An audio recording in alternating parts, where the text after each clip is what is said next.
All right, let's explore the thinking of Jacque Fresco and the society he'd like to see. The reason we emphasize machines and technology is to free man to pursue the higher things. Machines ought to do the filthy, repetitious, or the boring jobs. It would take 10 years to change the surface of the earth. To save our environment, our stupidity, our conflict, we've got to reorganize our way of thinking and reconsider our social aims. We must put our mind to this as we do to put a man on the moon.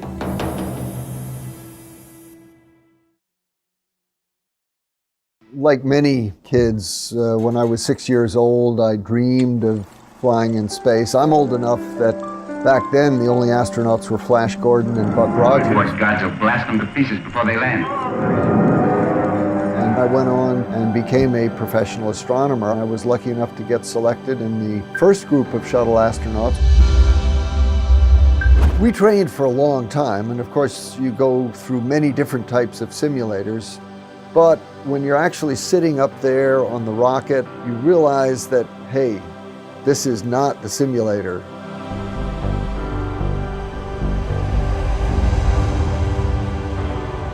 The whole vehicle is shaking a little bit on the pad.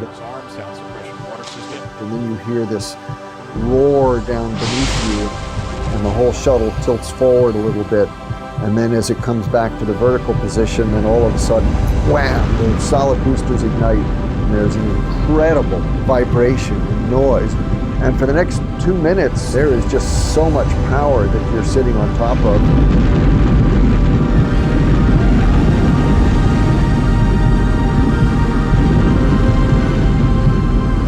I was just sort of holding on, thinking to myself, whoa, I hope this whole thing holds together. And sure enough, it did. Of course, by that time, looking out the window, the blue sky has already turned to the blackness of space. And I can see in the distance the coast of Africa coming up into view, and I always remember that feeling on my first flight when I realized, wow, you're in space.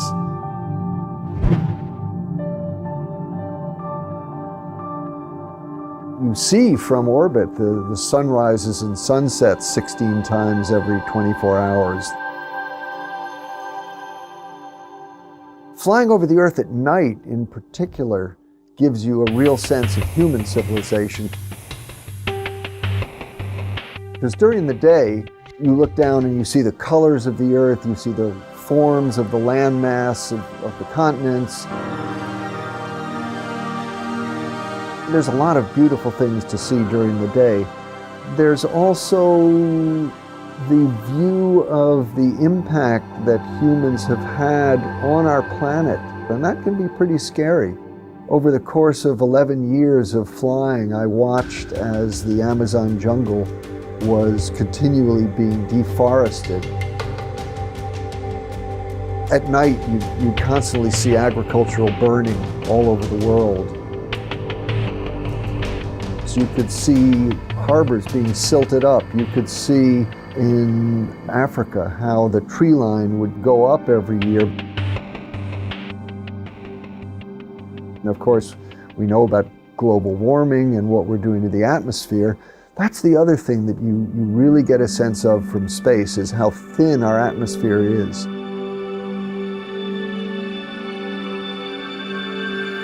Basically, the idea that we're seeing this environmental damage on the Earth created by humans, but we see it from a cosmic perspective, means that it's just not something that we can ignore. The planet is responding to the presence of humanity.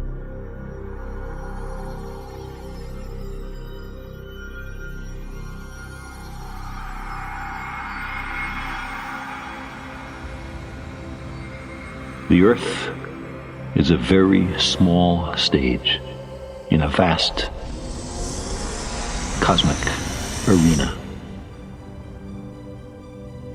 Think of the rivers of blood spilled by all those generals and emperors,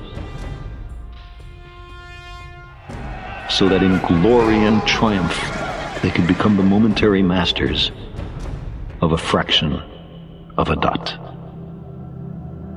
Think of the endless cruelties visited by the inhabitants of one corner of this pixel on the scarcely distinguishable inhabitants of some other corner. How eager they are to kill one another. How fervent their hatreds. Our posturings, our imagined self-importance. The delusion that we have some privileged position in the universe are challenged by this point of pale light. Our planet is a lonely speck in the great enveloping cosmic dark. In all this vastness, there is no hint that help will come from elsewhere to save us from ourselves. From ourselves.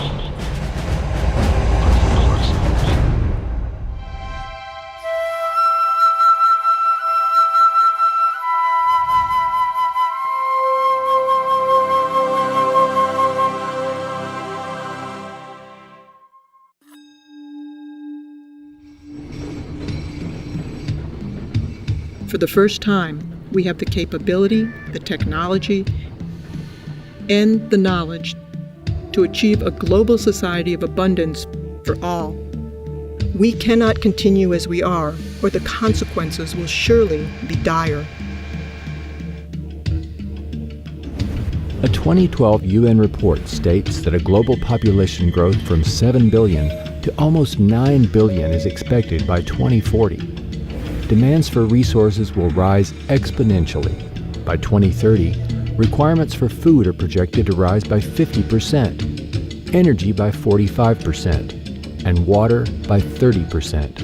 We are presently depleting natural resources 50% faster than their planet can renew. At this rate, it is estimated that we'll need 3 more planet Earths to keep up with resource needs as they are today.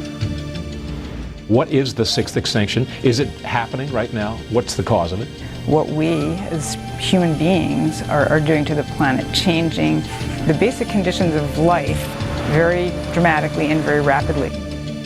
And yet, from environmental disaster to war, our obsolete value systems perpetuate insanity, threatening us on many fronts. Is it the best we can do to just clean up after the fact? Are politicians capable or even competent to manage the world around us? Speaker, let me explain. The Prime Minister. Are we simply incapable of anticipating and planning for our future? Are we innately flawed in ways we can't change? Why not just use firing squad? We often hear that human nature is fixed. Only human nature. And our worst qualities are inborn. How are they going to stop being criminals? Oh, nonsense. They were born that way, and there's no use trying to change them.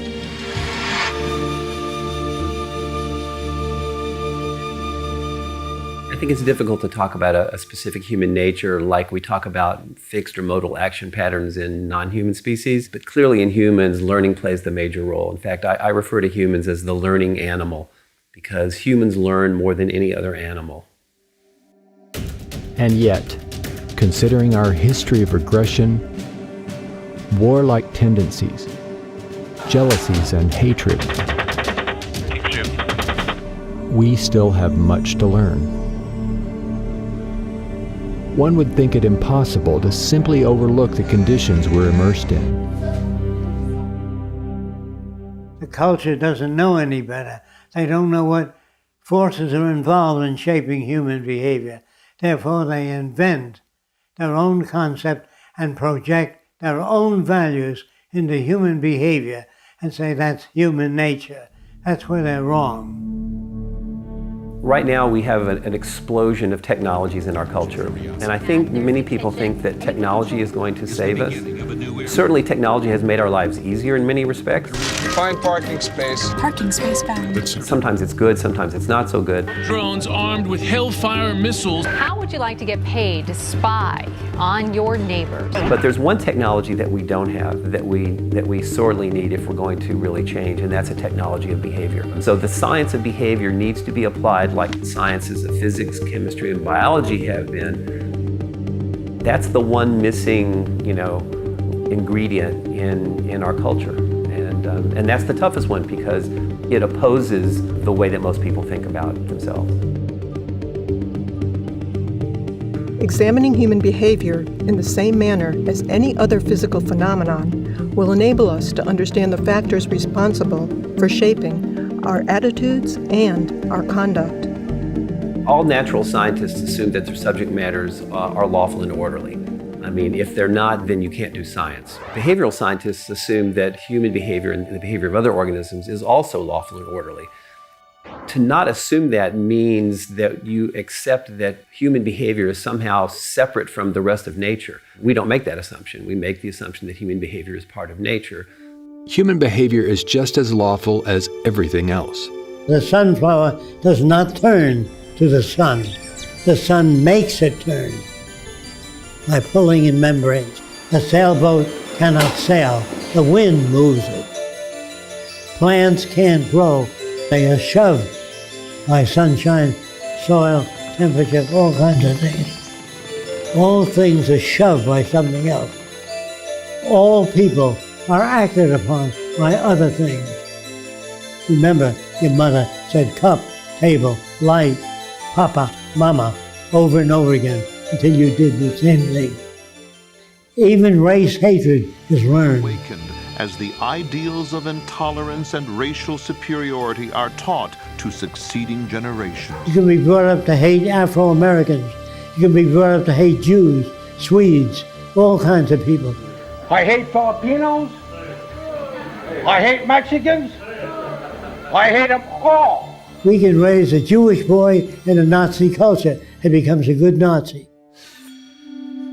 Mechanical processes are based upon many interacting systems. What you got there, son? A plane. What makes it fly? Is it the propeller? Well, the propeller's not going to turn unless you have the motor, right? So, it's the motor? But the motor needs fuel. So I'm guessing it's the fuel that makes it fly. Almost, but if you don't have the spark plugs and the oxygen, the fuel's not going to burn. So it's spark plugs and oxygen? Well, you would think so, but actually, even with all that working, if you don't have the wings and the control surfaces to give it lift, it'll never get off the ground. So it's the wings and control surfaces that make it fly? Actually, it's all the above, son. It's a complicated machine, so it needs all these things working together to make the plane fly. That's a lot like other technologies and even human behavior. So it's all those things that make it fly? Exactly, kiddo. Just like mechanical systems, our behavior has no single cause. God gives people good blood and bad blood, and there's an end to it. Our behavior is generated by the many interacting variables that we encounter.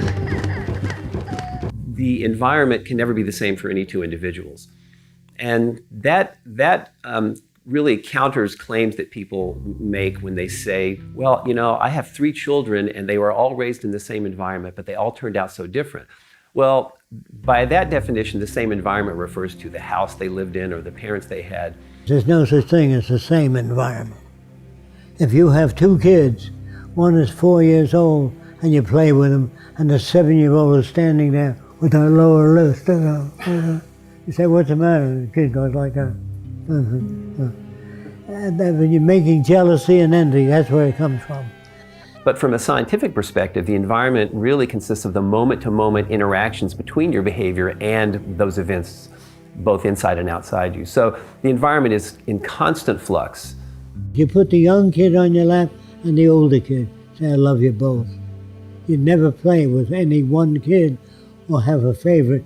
You say, you can go to a movie, but you can't because you didn't do your homework. When she falls down the stairs, you have a grin on your face. You know what I mean? Not that you're bad, but you feel you've been mistreated.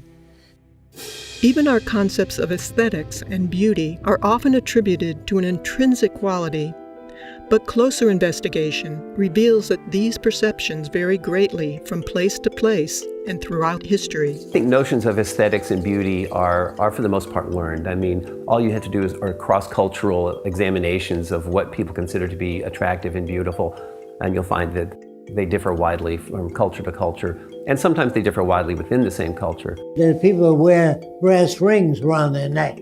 They stretch their neck. If you took those rings away, the head would fall over, and they call that beauty. On some of the islands I went to visit, if the girl had a buttocks that stuck way out, that was beautiful.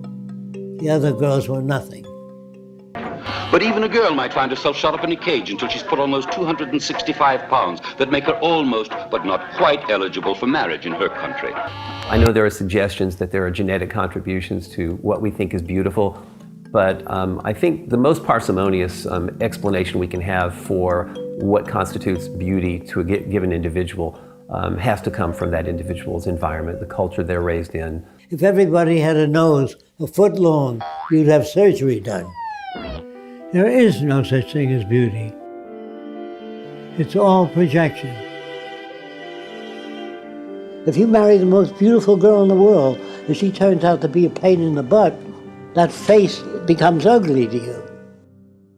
Some researchers are posing that genes, rather than upbringing, determine if someone might become a criminal and even a murderer.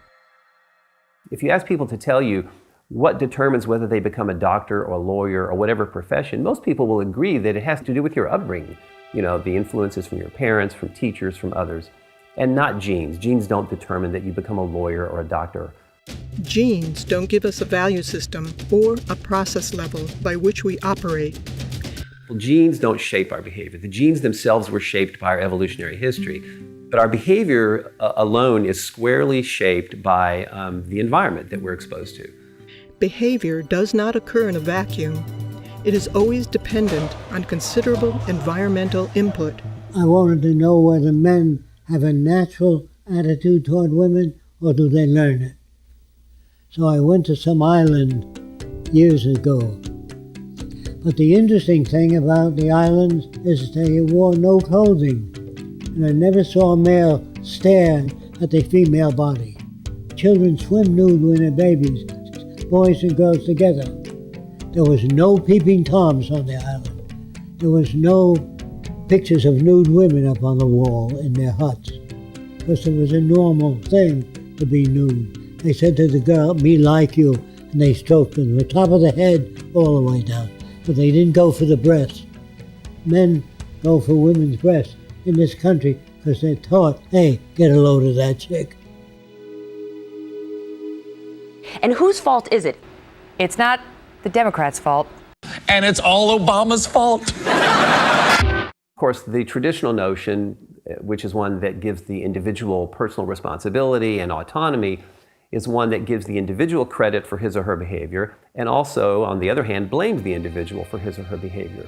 Blaming people for their behavior is one of the most detrimental things of our so-called advanced culture.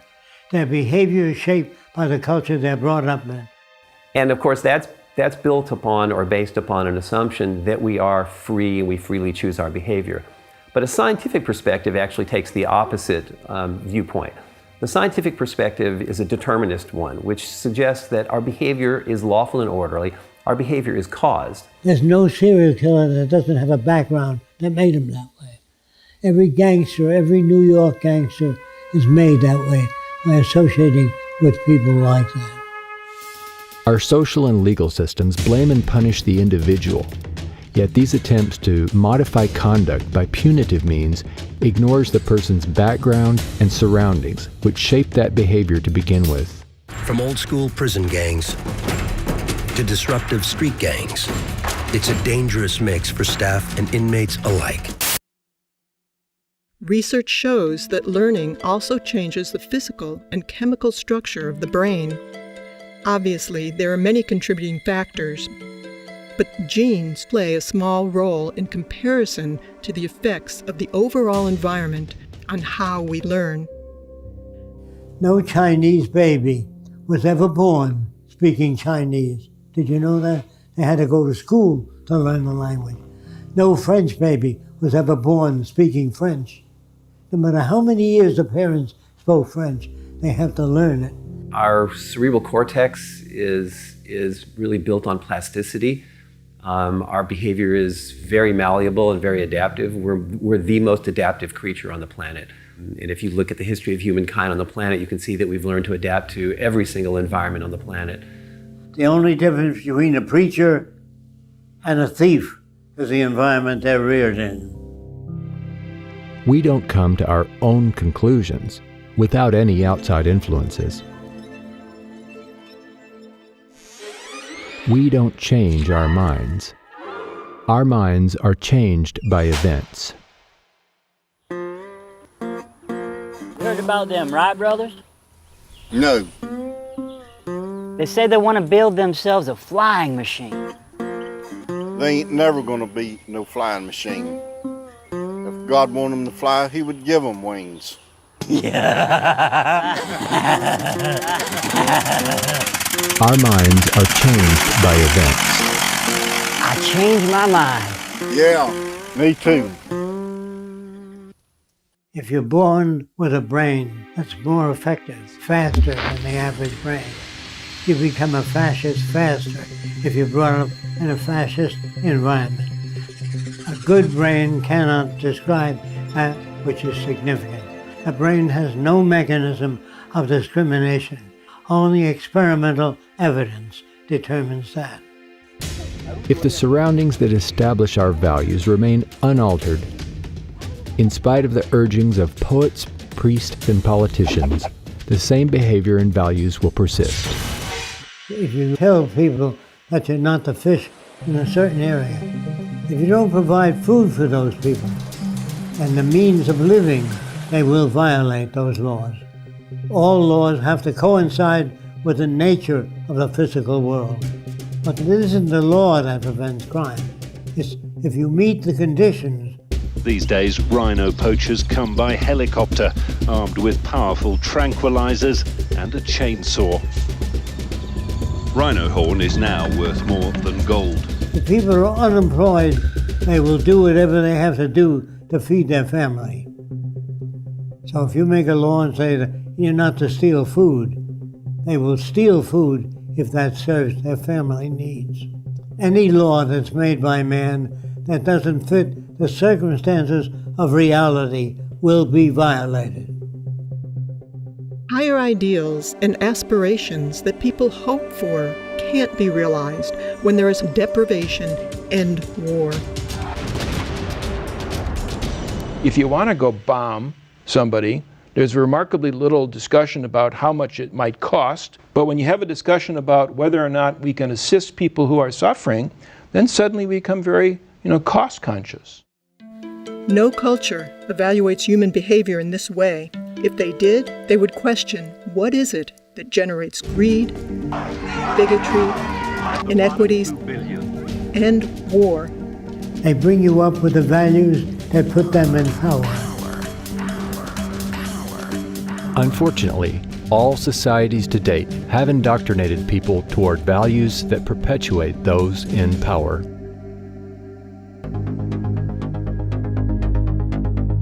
So, let's investigate the key factors governing the lives of people and nations. Money and the values, behaviors, and consequences it produces. Time and sales data. Split-second stats.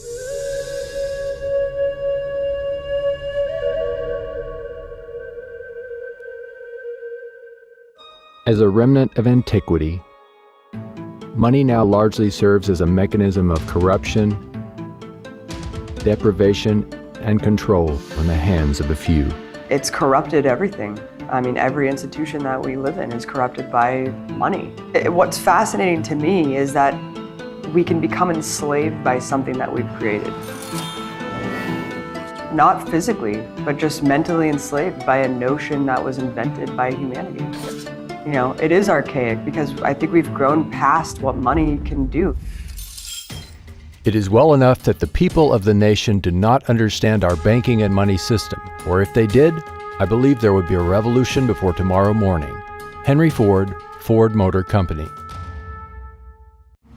In a desperate attempt to survive, many work multiple jobs. They may steal, lie, or embezzle.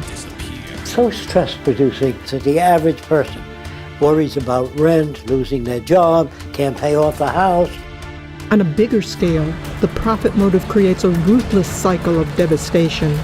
Illness, pollution, and war are accepted as normal. You have sort of a wartime economy that begins to be self-perpetuating, and you have powerful people inside of a power vacuum, really, who see it as in their interest to perpetuate the conflict. But it does benefit the few at the top who live parasitically by the manipulation and control of money. The banking system right now is effectively enslaving individuals, enslaving students, enslaving institutions, and sucking resources from them. They set it up so that there would be private central banks that could charge everybody interest on the currency and allow themselves to get rich without having to do anything. Who's been doing all of this? It's a group of bankers, the Federal Reserve System, that's a private system. The Fed is a private bank owned by private stockholders. Do not let the name Federal fool you. In 1913, which is when Woodrow Wilson allowed the Federal Reserve System legislation to be passed, most of the Congress people had gone home. This legislation turned the central bank system of the United States over to the Federal Reserve Board, making them the only group that could issue Federal Reserve notes or U.S. dollars. President Wilson, he regretted that. He said that he had just sold this country downstream. A great industrial nation is controlled by its system of credit. Our system of credit is concentrated. The growth of the nation, therefore, and all our activities are in the hands of a few men. We have come to be one of the worst ruled, one of the most completely controlled and dominated governments in the civilized world. A government by the opinion and the duress of small groups of dominant men. President Woodrow Wilson, 1916. It's a fiat system that we operate under, and it's actually someone punching numbers on a computer somewhere. That is how we manufacture money today. There's nothing backing it, there's nothing behind it. When government spends more than it collects in taxes and needs money, it does not print its own money, but borrows from the Federal Reserve in exchange for U.S. bonds, which the Fed provides at interest. When people and corporations want money, they go to banks as well. The system is rigged. If a bank buys a $100 bond, the bank gets to lend out 10 times that amount, or $1,000. They created the extra funds from nothing. No money, gold, or anything to back it up. The bank also gets back the loans with interest for all the money lent. Money is created this way from the simple signature of a borrower with the promise to pay it back. And to make matters worse, very often people are paying the amount back many times over due to the interest. This is the process by which individuals, companies, and governments acquire money. It is respectably referred to as fractional reserve lending and is used globally by most other banking systems, keeping people and entire nations in perpetual debt. So if you just keep printing dollars with no backing, at a certain point, people lose confidence in the currency, and that's what's happened. The banking system right now is in the business of manufacturing risk by creating debt for individuals and people. And so there is the risk that those people will not pay that debt back. But the liabilities for the risk have been and continue to be assigned to the U.S. taxpayer in the U.S. currency. We're now sitting in a situation where the world's currencies are about to crash. Nobody knows how long it's going to take, but the Federal Reserve System has been printing dollars like there's no tomorrow. You have what is effectively a criminal enterprise based on the manipulation of people's attention, resources, and time in order to extract value from them. They're stealing money from us that way. They're stealing the result of our efforts and our labor. And that is something that has grown as a cancer on our society. These bankers are all part of a system called the Bank for International Settlements. Most people, even in business and banking, don't understand this bank and its role as the BIS. They own 40% of the assets of the 43,000 companies that are traded on the capital markets. The bank runs itself. It has a board of directors which is composed of 15 governors of central banks from around the world. And they pull down 60% of the annual earnings. They bought up all our media, and that media is hoodwinking citizens. The media has morphed into just peddling the corporate interests of the money masters that control the political establishment. There's about 118 boards of directors that sit on these 5 giant media corporations. And they all serve different boards, of Monsanto to weapons to food. So when you have all these interests bleeding together, it's that much harder to differentiate what interests you're seeing laid out in the mainstream media. Fair, balanced. If you want to understand power, you have to understand who nominates candidates, not understand who votes for candidates. Our system is not a democracy.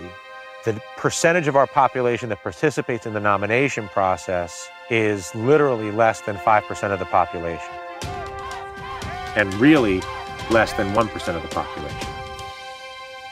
If I was in control of the nominating process of everything that everybody ate, and I always nominated cheeseburgers or fried chicken, and I told you that it was a democracy and you could eat anything you want as long as it was a cheeseburger or fried chicken, would that be a democracy? I could sell it to you as a democracy because I don't decide whether we eat cheeseburgers or fried chicken. You get to vote in a very large and well-publicized election as to whether we're going with fried chicken or cheeseburgers. And people organize into very tribal groups, being very anti-fried chicken and very pro-cheeseburger, or they'll explain to you exactly why cheeseburgers are going to be the end of the world and why fried chicken's going to save you. Those who can afford it hire lobbyists who essentially buy politicians. Most of the time, either party will suit their needs. Definition of a lobbyist in the United States is someone who advocates for someone else and is getting paid for it. The laws then enacted are quite often written by the corporations to benefit themselves. Professor Thurber sees an underground explosion in lobbying and estimates the industry actually brings in more than $9 billion a year, exceeded only by tourism and government. The reason that we aren't changing things right now is the banks have lobbyists in Washington in numbers I've never seen. Lobbyists are strictly there to buy access. They are not there to enhance the democratic process. Families and working people just don't have that kind of representation, power, or influence to look after their needs. They've designed the system to reinforce and, in a sense, finance themselves based off of special interests. Everything that was around in 2007, 2008 that we get so scared about, the mortgage-backed securities, the credit default swaps, the other derivatives, they still exist. They absolutely do. And yes, there's higher capital requirements for the banks, so they can't be as leveraged, but those are not that high.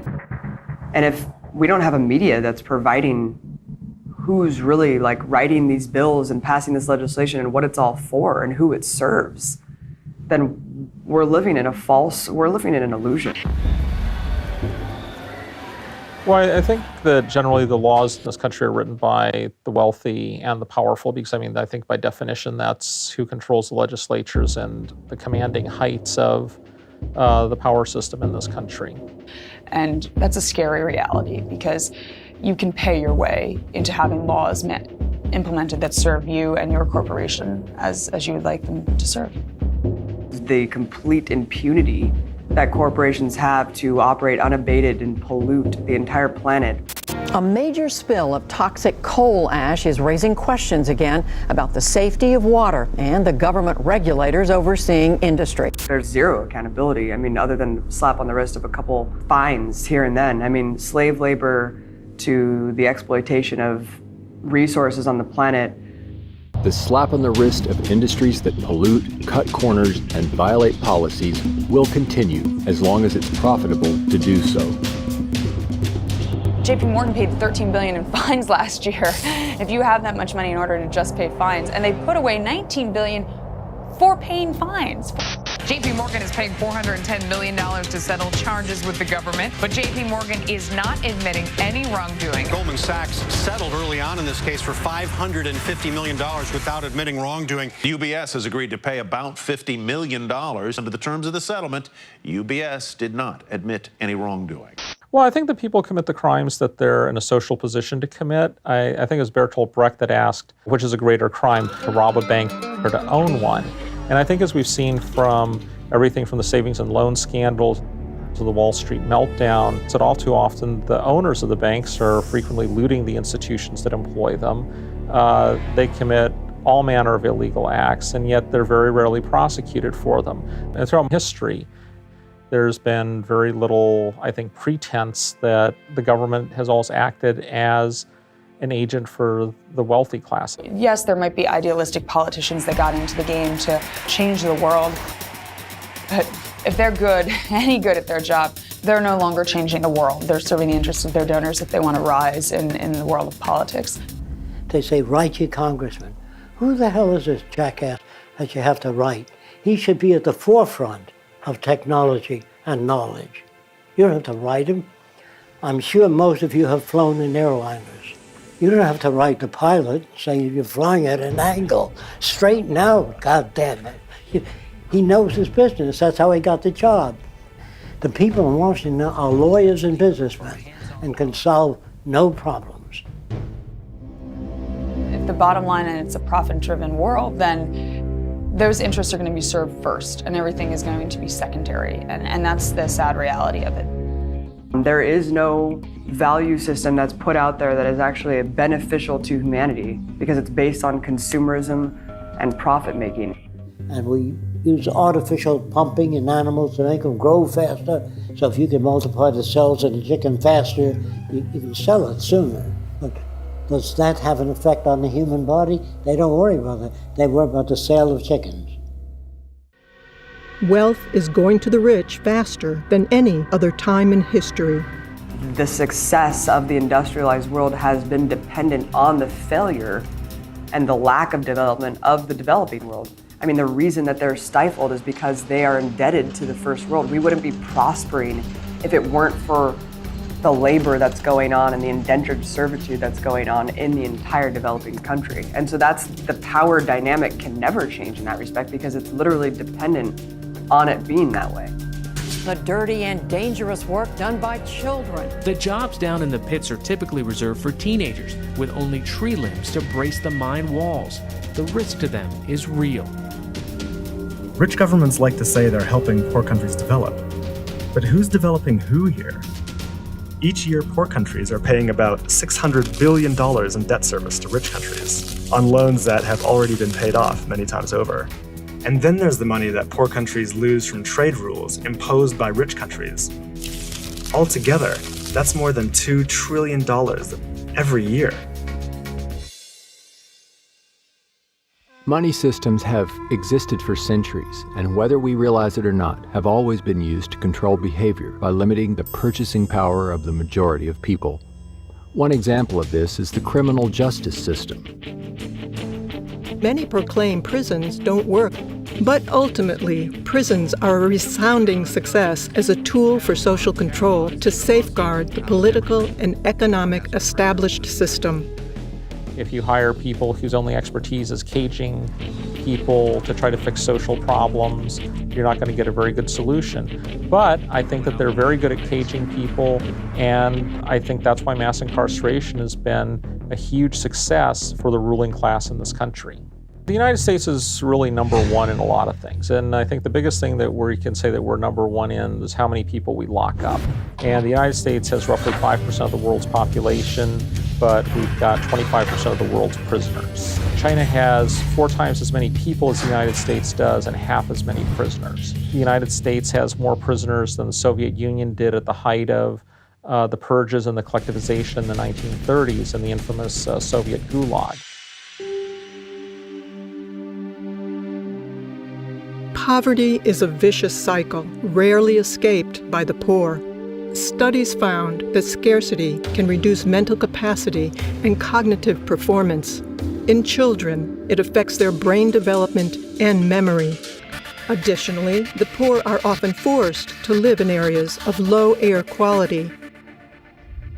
Far from being a problem for only the poor, all areas of the socioeconomic spectrum suffer when our air, food, and water are polluted by fossil fuel emissions and radiation from nuclear accidents.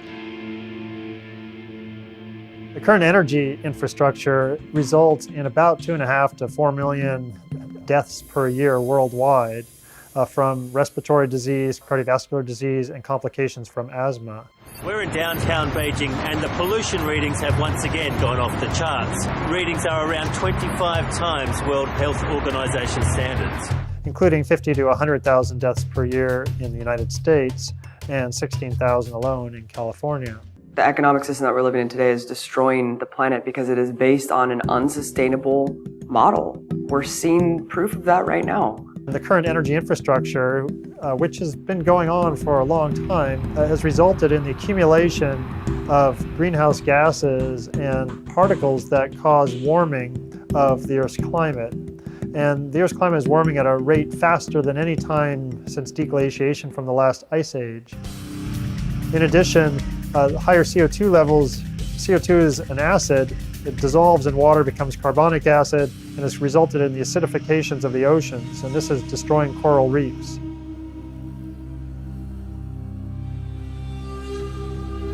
We have to realize our planet does have a certain amount of regenerative power, and there's no question that we've been through numerous worldwide extinctions. We have fossil records of that, and the Earth has recovered. There is a limiting carrying capacity, though. There are many additional impacts of global warming. Sea level rise is a very big concern. For example, right now there is about 65 to 70 meters of sea level stored in ice, mostly in the Antarctic, but also in glaciers in Greenland and also sea ice in the Arctic and other places. The temperature's warm enough that we melt all this ice. That means the sea levels will rise 65 to 70 meters, and that will cover 7% of all the world's land and result in all this is along the coast where most people in the world live. This will cause a significant disaster. We're also seeing enhanced storminess, increased intensity of hurricanes, and greater extremes of weather associated with global warming. So there are significant problems associated with this, and these are all tied back to the emissions from coal, oil, and gas combustion that have been occurring since the Industrial Revolution that started in the mid to late 1700s.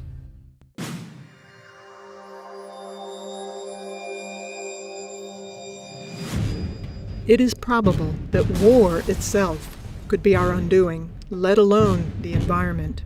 Our brutal, competitive behaviors are not human nature, but simply a result of scarcity, making us all competitors in the fight to attain what we need to survive.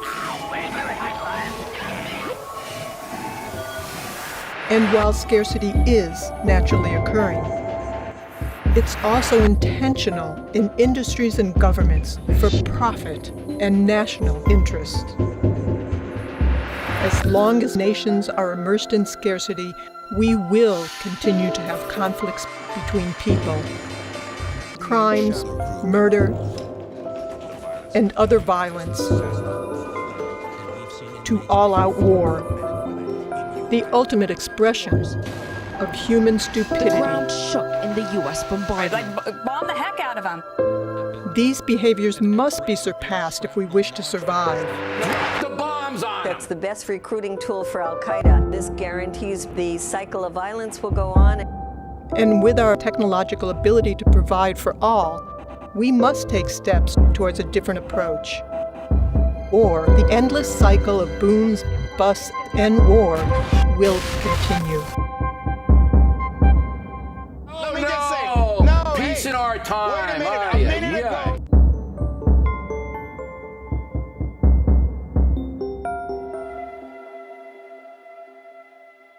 Nobody, including the United, and most of all the United States, goes to war to liberate or spread democracy. The only incentive on a practical level to go to war is to acquire resources. In the United States case, it frequently is either energy resources, shall I say, supporting political alliances to preserve access to energy resources. Smedley Butler, a U.S. Marine Corps General Major who was the most decorated Marine at the time of his death, stated it well when he wrote, I spent 33 years and 4 months in active military service, and during that period, I spent most of my time as a high-class muscle man for big business, for Wall Street and the bankers. In short, I was a racketeer, a gangster for capitalism. I helped make Mexico safe for American oil interests. I helped make Haiti and Cuba a decent place for the National City Bank boys to collect revenues in. I helped in raping of half a dozen Central American republics for the benefit of Wall Street. I helped purify Nicaragua for the International Banking House of Brown Brothers. I brought light to the Dominican Republic for the American sugar interests. I helped make Honduras right for the American fruit companies. In China, I helped see to it that Standard Oil went on its way unmolested. Looking back on it, I might have given Al Capone a few hints. The best that he could do was operate his racket in 3 districts. I operated on 3 continents. War is a racket. It always has been. A few profit and the many pay. But there is a way to stop it.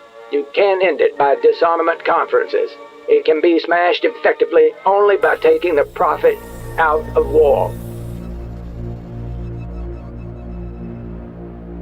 Our universities today are better equipped than ever. Best microscopes, the best scientific equipment, and the bombs are getting worse. The wars are getting worse. Killing is getting worse. You don't need to kill people, bomb cities. There's something wrong with our culture, very wrong. To blame any individual or corporation does not get at the root causes of the problems. The structure of our socio-economic system itself has everyone out to meet their own needs, creating a predatory, competitive environment. Attempting to find solutions to the monumental problems within our present society will only serve as temporary patchwork, prolonging what is quickly becoming an obsolete system.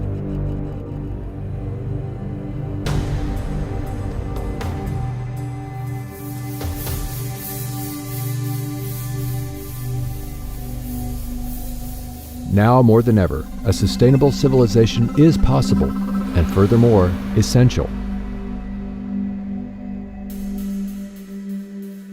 Our social designs, language, and values have evolved from ages ago. The reality of scarcity in earlier times shaped our behaviors and remains deeply entrenched in all cultures today. The history of civilization is a story of change, and this includes our social systems as well.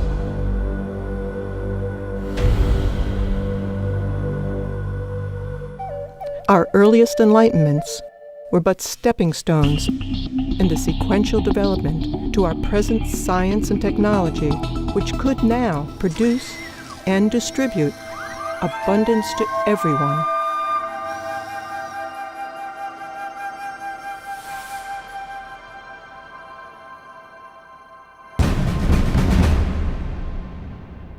There's no question that many jobs simply aren't coming back, but probably the biggest single driver of that is the way technology is racing ahead. If we continue on current paths, the next 10 years will be even more disruptive than the last 10 years because the technology is accelerating faster.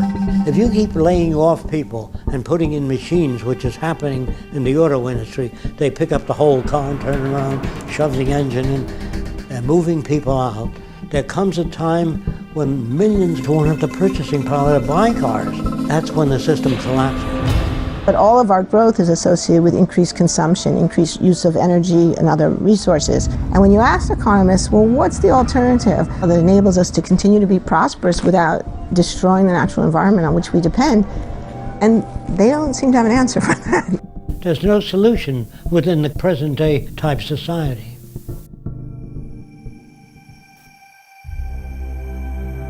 The Venus Project proposes a workable alternative.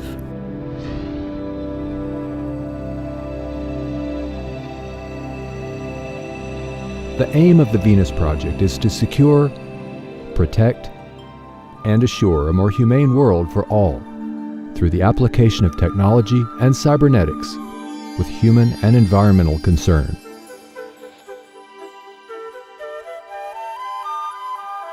People need information to be able to move into the future intelligently. Without information, there's no way you can develop a sustainable culture. It can't be done politically because the problems are technical. If you succeeded in arranging for the most ethical people in the world of the highest morality and put them in government, when your lights fail in your house, you need an electrician. When the dams don't generate enough electricity, you don't need a highly moral politician. You need an electrical engineer. So our problems in the world can be solved by technical people.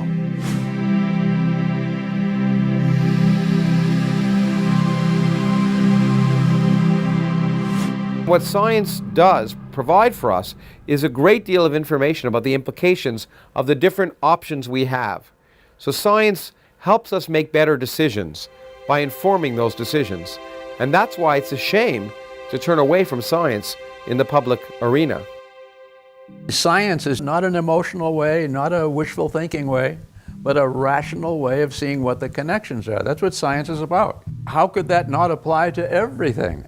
Well, the scientific method, quite simply, is a process by which you can try and distinguish what accurately describes the universe from what doesn't. It involves several steps. Often, of course, you make some supposition or prediction about what phenomena might result based on some theory. But then, most importantly, use empirical data, testing. You test your idea in a way that's falsifiable. When they said to scientists, can you put a man on the moon? The answer was, I don't know. They go, how do you find out? Well, we have to put a guy in a centrifuge and spin him and see when he conks out. Then we know how fast the rocket can go. It can't start out at 7 miles a second. The guy had flattened out. After they try all these, then they say this is what we have to do to get a man on the moon. You have to perform additional tests that are more selective to determine, in fact, how accurate your idea is. And science continues by the process of continual testing your ideas. If you're going to get into nature, you're going to get into the rules by which nature operates. And it does operate by very specific rules, which means it's predictable. And so what's science? For me, it's more than a body of knowledge, it's a way of thinking.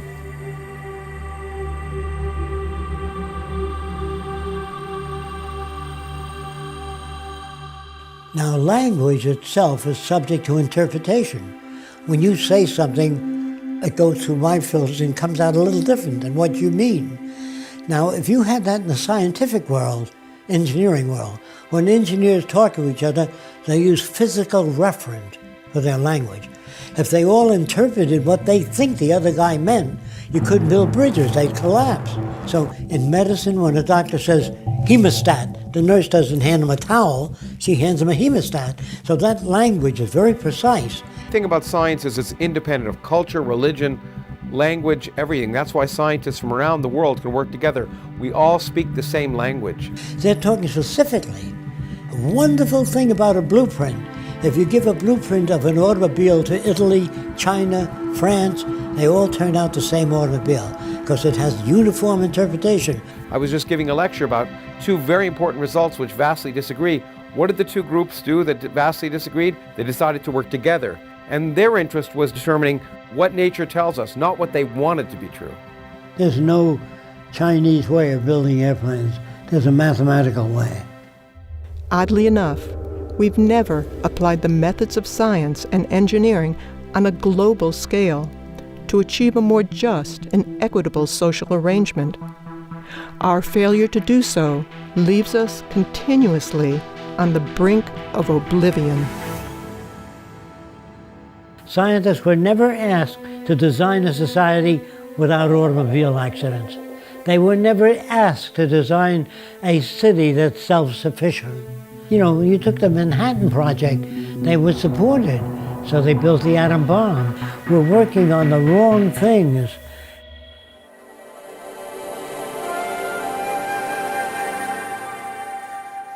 The society I'm talking about is global cooperation, where all the nations work toward improving the lot of humankind.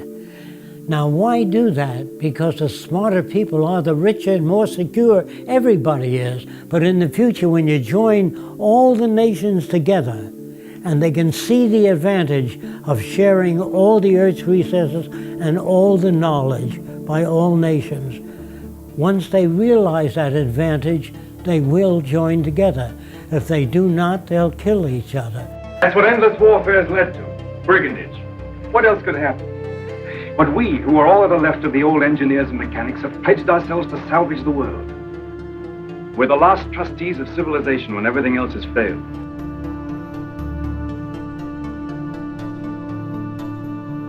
If our planet had a common catastrophic threat, such as a large meteor heading toward the Earth, nations would unite and call upon science and technology to solve the pending catastrophe.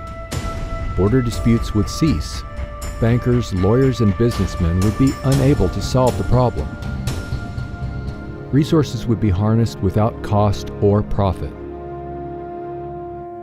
Today we face many common threats, far beyond national boundaries.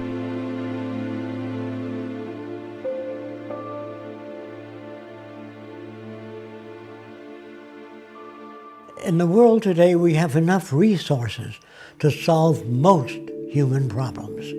We can build cities, hospitals all over the world if we use resources.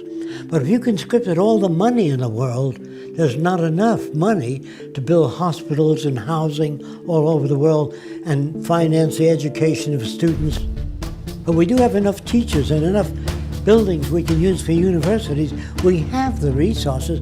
Money is an interference because it limits our ability and it limits our dreams.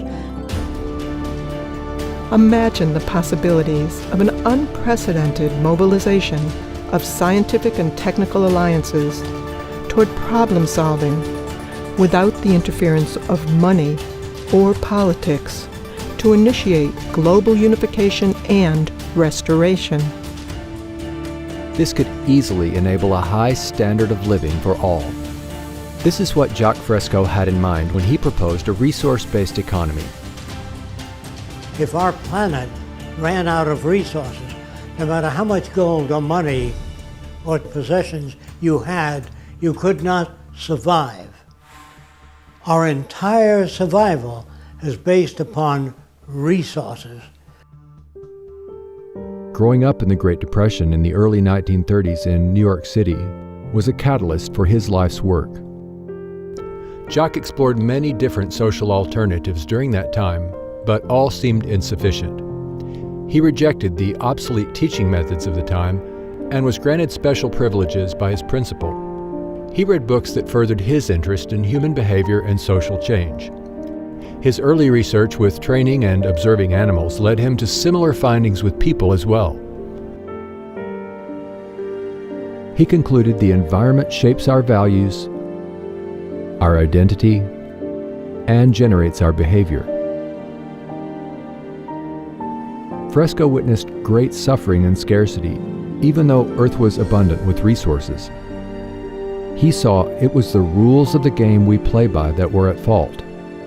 Jacque started with a lot of technical things when he was very young, and what gave him incentive for that, some of the first designs, was that his younger cousin cut his fingers in a metal fan. So Jacque came up with a fabric fan. He was just a little kid, and he took it to the fan company, and they said, "Oh, nice idea, kid, but it's not practical." And then a couple months later, they came out with it. This was his first introduction to the free enterprise system. It's not free and it's not enterprising. Fresco grasped the necessity to develop an entirely new social design, which integrates the best of science and technology dedicated toward human and environmental concern. To accomplish this holistic approach, Fresco studied and worked in a wide range of fields, such as architecture, transportation, medicine, behavioral sciences, industrial design, and more. For most of his life, he has lectured, written books, designed and produced models and media to introduce methods that could work for all instead of only a few individuals. Sometimes when you talk about a new kind of world, it frightens people. They figure, well, gee, everything is technical.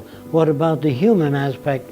And I had to devise models and make buildings and homes to show people what kind of home they might live in the future.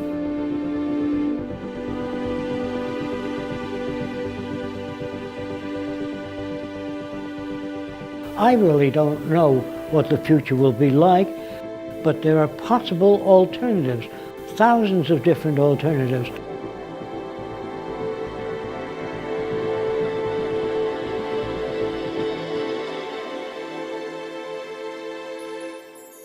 Fresco and co-founder Roxanne Meadows built the experimental structures to test and illustrate his designs and provide a research center from which to continue furthering the aims and proposals.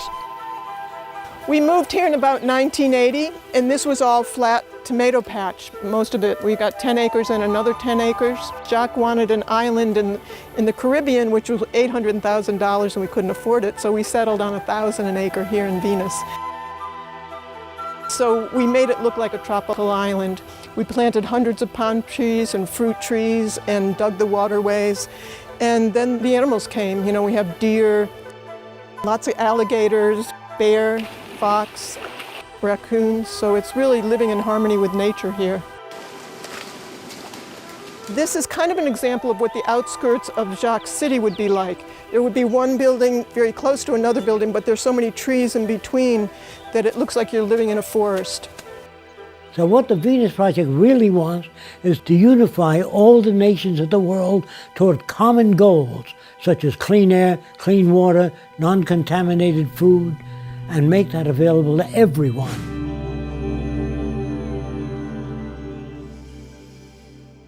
What is really needed is the intelligent management of the Earth's resources. A resource-based economy is based on the carrying capacity of the Earth and its resources.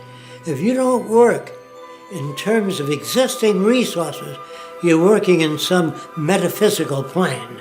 In a resource-based economy, all resources would become the common heritage of all the world's people, and access to the necessities of life would be for all the world's people. There would be no more monetary systems or trade, barter, or any other system of human servitude. A resource-based economy allows social advancement and worldwide reconstruction in the shortest time possible. Under scientific scales of performance, we can provide everybody with more than they need. I'm saying that the average person in this Venus Project will live better than the wealthiest people today. But first, you take a survey of the Earth's resources. You don't leave it up to the opinion of somebody or a group of people. You find out what you have, and that gives you the parameters of what you can work with. So you find out where your technical personnel are, where your water is, where your arable land is, the health of the people and the needs of the people, and you build according to that. That will determine where your hospitals go and everything else. A resource-based economy operates as a balanced load economy. This means avoiding shortages and overruns, thus optimizing efficiency and conserving energy. There would be no excesses and little waste. It would be balanced to the environmental conditions and human needs. For instance, there would be no houses without people in them, or cargo trains traveling empty or stored in freight yards dependent on the business cycle for their use. This also ensures natural resources are not depleted as in our present system. Here's where I got the ideas from: the human body. The brain says, if I do all the thinking, I want most of the nutrients. And the lungs would say, just a minute, if I don't oxygenate the blood, you couldn't work as a brain. So the brain says, all right, I'll give you whatever you need. And the liver says, if I don't filter, the brain and the lungs will die. So every organ gets whatever the hell it needs. And so you have a system that works.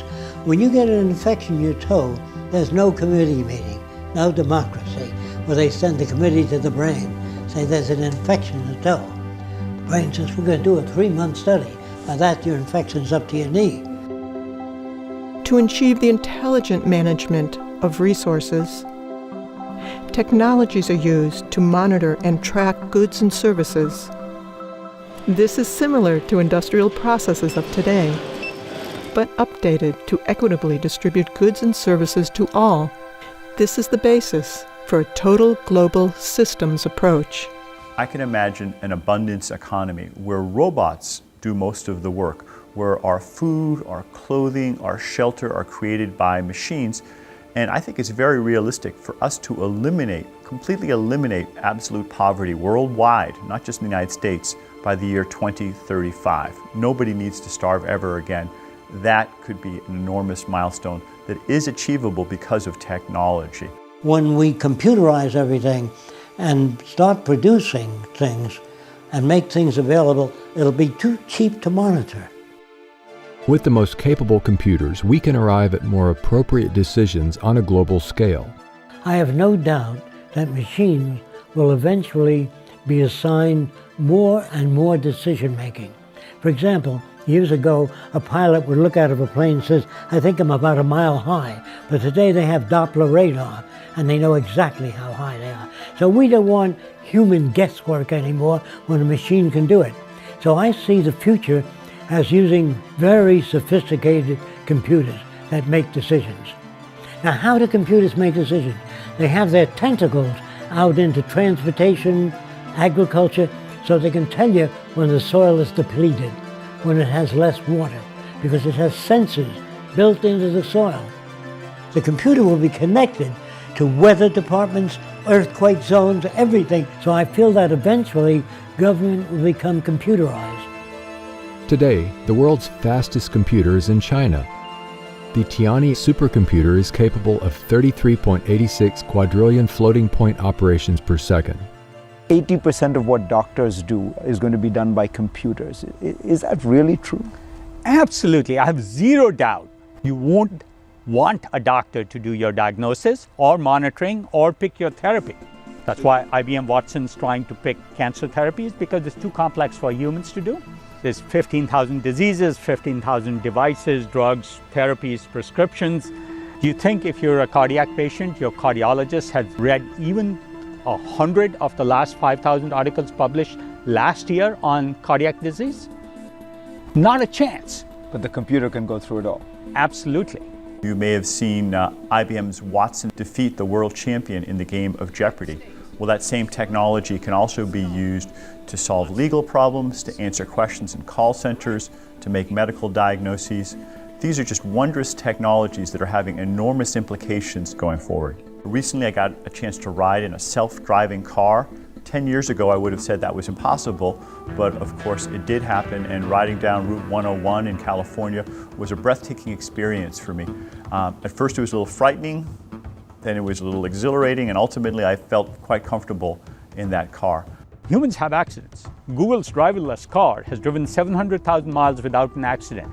Even the best humans have accidents before they get to 700,000 miles.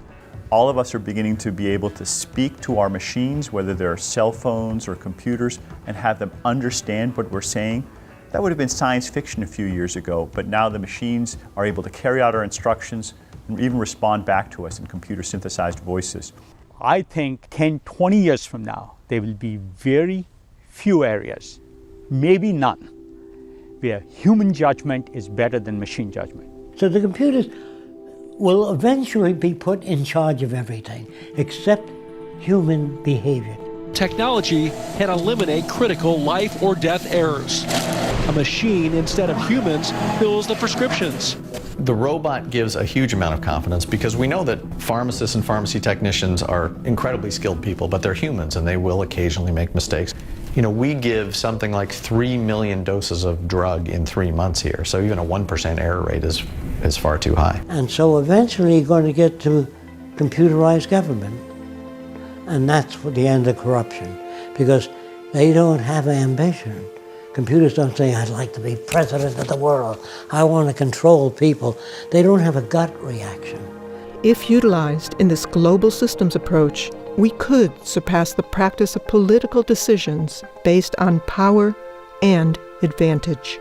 And even computer experts are writing books now on the machine takeover. Watch out. They're not going to take over. They're going to be assigned the decision making. I'm not worried about the machines getting angry and taking over. I'm worrying about people maybe getting angry if we don't figure out an equitable way to use these technologies to create shared prosperity. The Venus Project proposes ways to achieve this.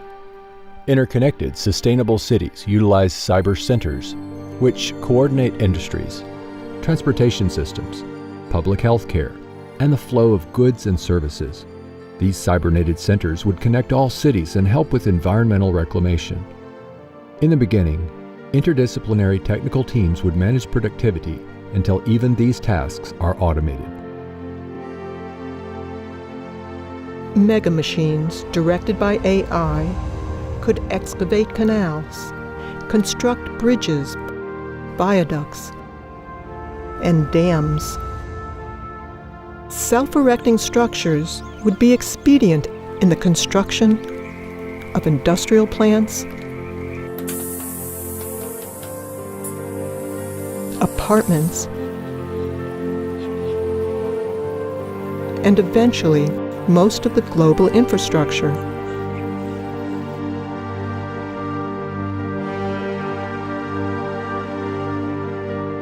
We study all the negative effects before we build anything. So there's a whole group of engineers and computers doing long-term studies of all the negative retroaction. With the threat of climate change, we may be forced to take large engineering feats. The Venus Project proposes automated canal diggers to bring rising seawaters into below sea level deserts, enabling them to bloom. The cities would only use clean sources of energy. Some say this is not possible, but even today, Professor Mark Jacobson is demonstrating otherwise. So our goal is to replace all fossil fuels. There's 30 times more solar available worldwide over land in high solar locations than we need to power the entire world for all purposes in 2030. And there's 7 times more wind than you need to do the same thing. So we are looking to combine all clean renewable energy sources that are available: wind, solar power, geothermal power, hydroelectric tidal power, and wave power. We would need about 4 million large wind turbines to power 50% of the entire world for all purposes. You might say, well, that sounds like a lot. But keep in mind, during World War II, the world produced about 800,000 aircraft in the space of 5 to 6 years, and the US produced 330,000 aircraft in 4 to 5 years. And so that was decades ago, and now we have better technologies and abilities to ramp up production. So it really comes down to willpower. It's not a technological or economic blockade to solving this problem. It's really a social and political blockade.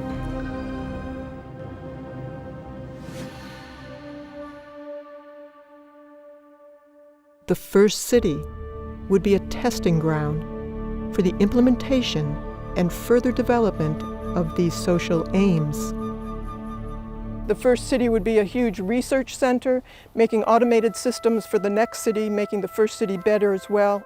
It would be a place where we would disseminate information. We'd have movie studios, we'd be making gaming, computer animation, a lot of different media to get to the public. It would be like a university city. We would have instructions as to what sustainability really means for the future. The cities of the future are circular, not because I like circles. It's because you only have to design one segment of the system and then reproduce it in pie-shaped sectors, and that would be the most economical way. When you build suburbia, it's spread out, and you have to travel one way to the dentist, the other way for shopping, another way to the doctor. The system is self-contained. there are wind generators. All the rooftops are solar generated. All of the garbage and waste is recycled under the ground, underneath these roadways. All of the roadways contain piping running up and back, and we use all that hot water to operate the air conditioning and the needs of the city. Now these are where the residential district is. If you work in the medical center, you can live here if you choose to. So this is essentially a collection of variations in houses. Your house will vary to suit your needs. Fresco's designs are a showcase for the harmonious coexistence of nature and technology. Now, some people don't like living in individual houses. They prefer living in apartments because there's a gymnasium, drama group, discussion group, recreation of all kinds. So the skyscraper in the future will offer more of the amenities. So this is your recreational belt. There'd be art centers, music centers, recreational areas. These are bicycle paths. There are tennis courts, and these are golf courses. But the golf courses contain a clubhouse with all the golf clubs. So you don't have to bring anything out to the golf course. You stay there, play golf. When you're through, you leave your clubs there. These are access buildings where anyone can access books, a violin, musical instrument. Anything that they want is free and available. These are your research centers. Everything studied in these areas is to improve your standard of living and everybody else there.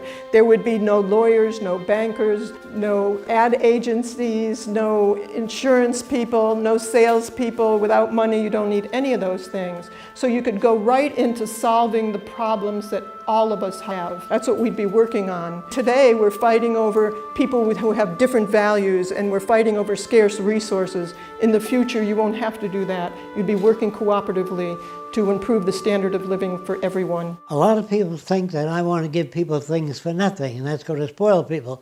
The fact that you're born in America, you'd have nothing to do with the airplane, the telephone, the railways. It's all here.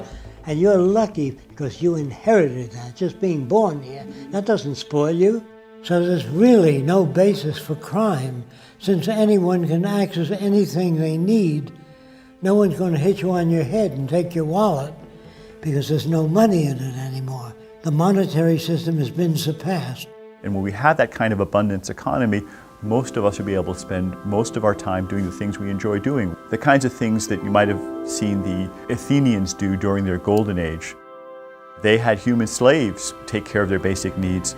We can do it with robots. Amazing. And what would you suggest the cooks and housewives of the world do with all that extra time? There's an island called Isle of Man. On that island, there's a stream down below, and the women wear a harness. And they go down, they get 2 buckets of water and climb up to their home up there where they boil and cook food. The women have to skin animals and get the animal fat out to operate their lamps. And if someone said to the women, someday you'll turn a gadget and water will flow at whatever speed you want, without you having going down to the river. And someday you'll press a button and the lights will go on. And you won't have to skin animal fat. And the woman says, yes, but what will women do? People will get engaged in how to live, how to relate, to travel, scuba diving, restoring the reefs of the oceans that we damage, cleaning the ocean and the atmosphere. So much we don't know. And you go back to school free of charge. And every city will be a university city where you're updated on what's new.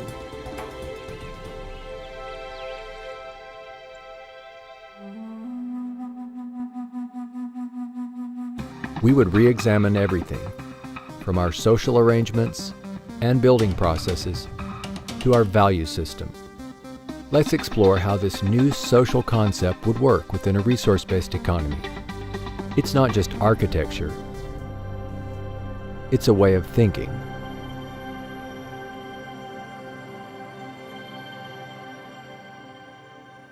We still have neural lag. It's hard for us to step into the future without dragging some of the past. We won't make the history books of the future. We are that ignorant. Not in technology.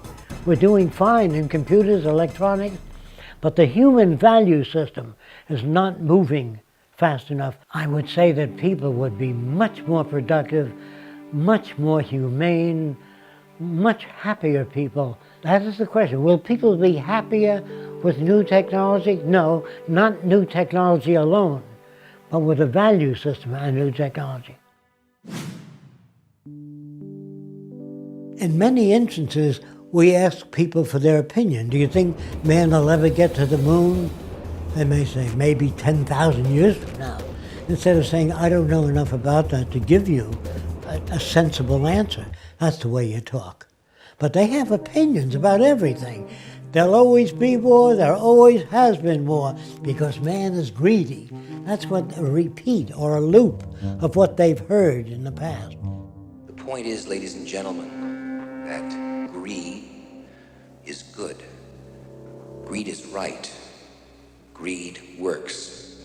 People are reinforced in this culture to be greedy. The more you have, the more you abuse other people. In order to get what you have, you're looked upon as being successful. You admire the people with money that have those things. And they usually get it off other people's backs that they abuse terribly. So you're not born being greedy. People think that you can't change human nature. If you couldn't change it, we'd still be living in caves. So obviously we're undergoing change. So human nature is not fixed. And greed is brought about by scarcity or lack of resources. Well, there are some animals that are very docile. The cows on the next field, they wouldn't hurt each other at all. But when we approach them with oranges, because there's a scarcity of oranges, they start bucking each other. So it's really a matter of scarcity. What the Venus Project is trying to do is eliminate scarcity and produce abundance. And for the first time in history, we can do that because we have the technology to be able to supply people with whatever they need. Some people believe that there's such a thing as human intelligence.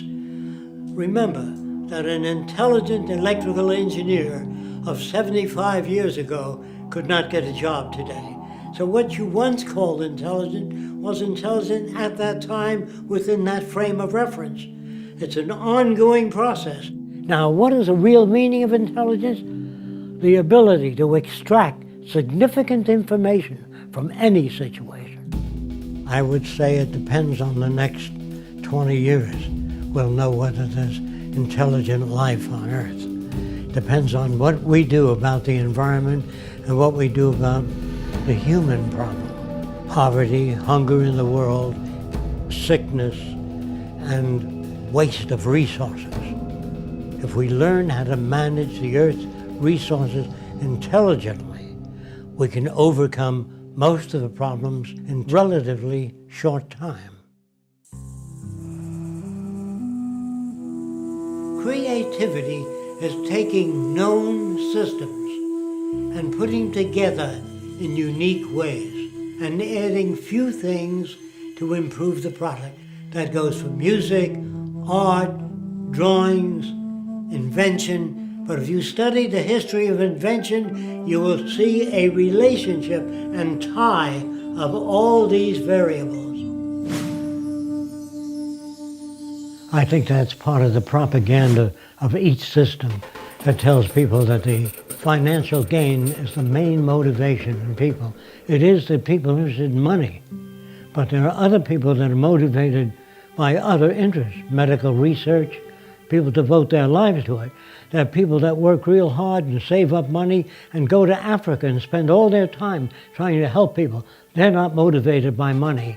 And I am suspicious of people that are only motivated by money. And a $40,000 gold fucking watch. It's not a healthy motivation. If you want to know what kills incentive, is you give people the minimum amount of money, minimum vacation, hard, dirty work with no future. A man that washes dishes in a restaurant, they keep bringing a new pile in every 20 minutes, and he sees no out. He can never buy a home or own a car. He doesn't own enough. So what incentive is that? But he has to wash the dishes because he got 2 kids, he's got to feed them, and that's not good for mental health at all. What will motivate people? A world without war, poverty, hunger, loss of employment, loss of income. Your incentives and options are tremendous. Thousands of different things to do now that you got your food and housing and education. Now you go to work on solving not all problems, but all the problems of that time. So we do it because we are functionally selfish, meaning being selfish for yourself alone is detrimental, but functionally selfish means take care of the environment, share ideas with people, and in that way we all gain. They can see on the news every day that everything they do goes out there to all humanity. So everybody in the world represents an extension to their life rather than everybody selling themselves and making a profit on one another. They now have the time to appreciate what the new world does, and all the films of the future will show them what's happening all over the world and what's new, and that they have free access to what's new because everybody cares about everybody else. I'd like to strike out the word utopia. There's no such thing. It's like designing the best city possible. That's not possible. We can design a far better city, but as time goes on with new invention, it's always in the process of change. Are we civilized? Of course not. It's an ongoing process.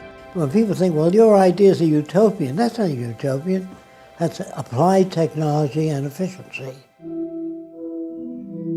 What we want is an emergent society that's never established, always learning new things, always moving onward toward change, and to help people adjust emotionally and intellectually to expect change, and change for the better.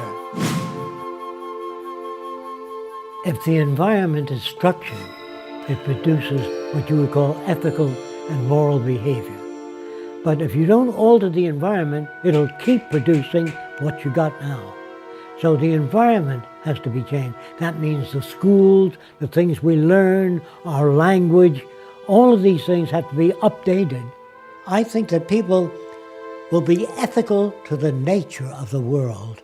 Ethical not because it says so in a book. They're ethical because it's better for them and better for society. So the new ethics is based upon the carrying capacity of the earth rather than my opinion. Will it be a democracy?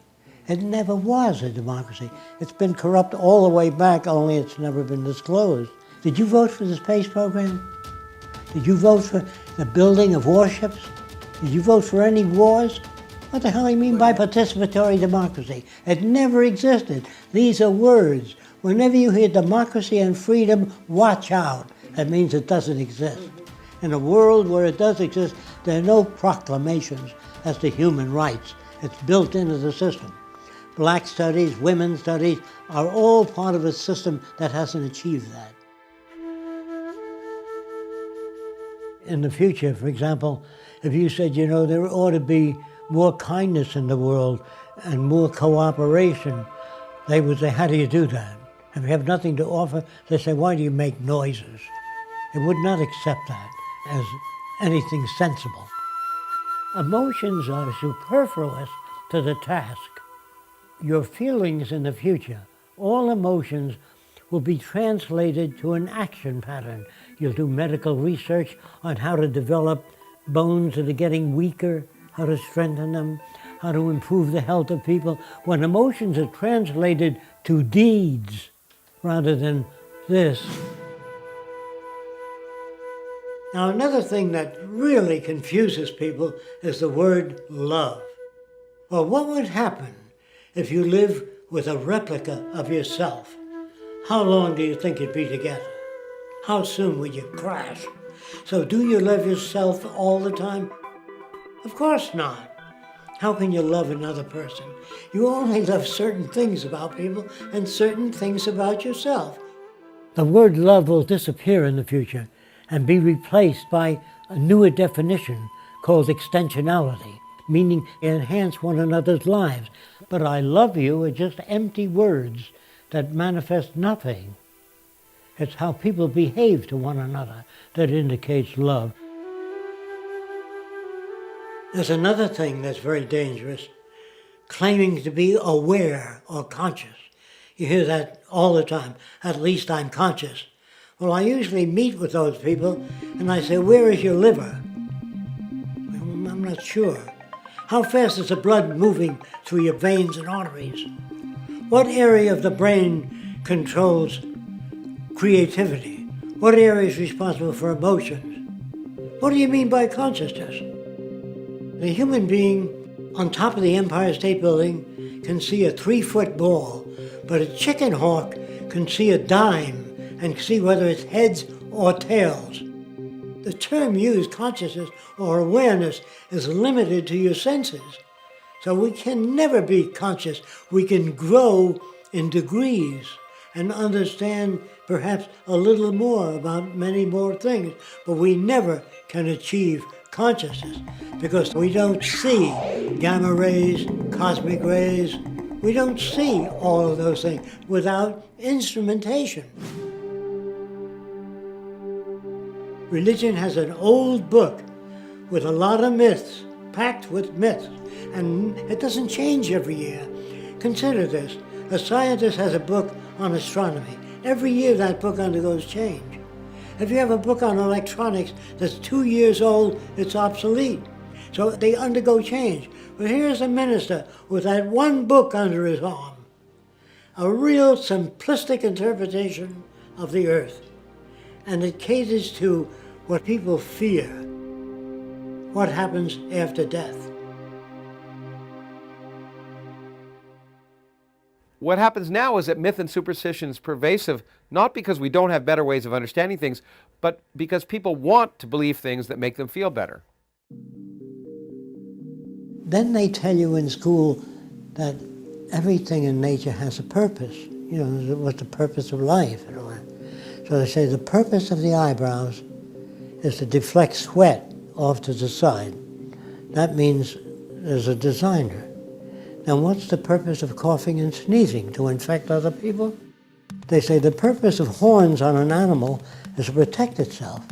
So I said, what's the purpose of those horns? They say, that's for ramming other animals. I said, what if the horns go off to the side? Well, that's for keeping them off the side.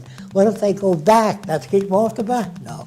Animals are born with every which way horn, and they learn how to use them. People hope that there's some cosmic purpose to their life, but in fact, science, as far as we can tell, tells us there's no evidence that there's purpose to the universe. Does that mean there's no purpose to the universe? No, we can't prove it. It just said there's no evidence of a universe with purpose, and the universe effectively acts like it has no purpose. Now, should this depress us? In my opinion, no. Because what it means is that the purpose in our lives is the purpose we make. We don't want people to have loyalty to corporations or a country. We want them to have loyalty to methodology and loyalty to invention, meaning to improve everything that exists, to make them better, smarter, faster, and make them available to all people. That's the kind of loyalty that's needed. If China comes up with a new way of producing automation, congratulations. If Africans come up with a great idea, congratulations. No more loyalty to corporations, to country. Loyalty to the earth and to all the people on it, and to make the earth a far better place than it is. This is the kind of loyalty I'm talking about. This is the kind of pledge allegiance I'm talking about, to pledge allegiance to methodology.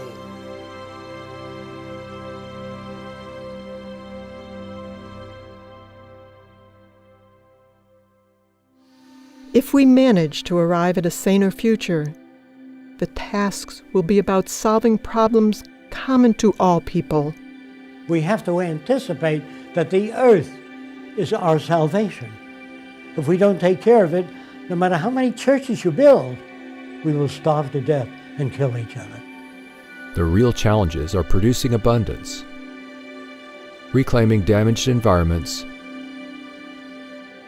sharing and creating innovative technologies, and improving communications between people. I know we can build a far better world without war, without most crimes, without the need for prisons, and without the need for money. We can surpass that. We have the technical ability to make things available to everyone. All the wonders of technology have no meaning at all unless it enhances the lives of everyone. The vision of applied science can serve the common good. And though this goal has eluded human civilization for centuries, the possibility of a better life for all will depend ultimately on the choices we make today.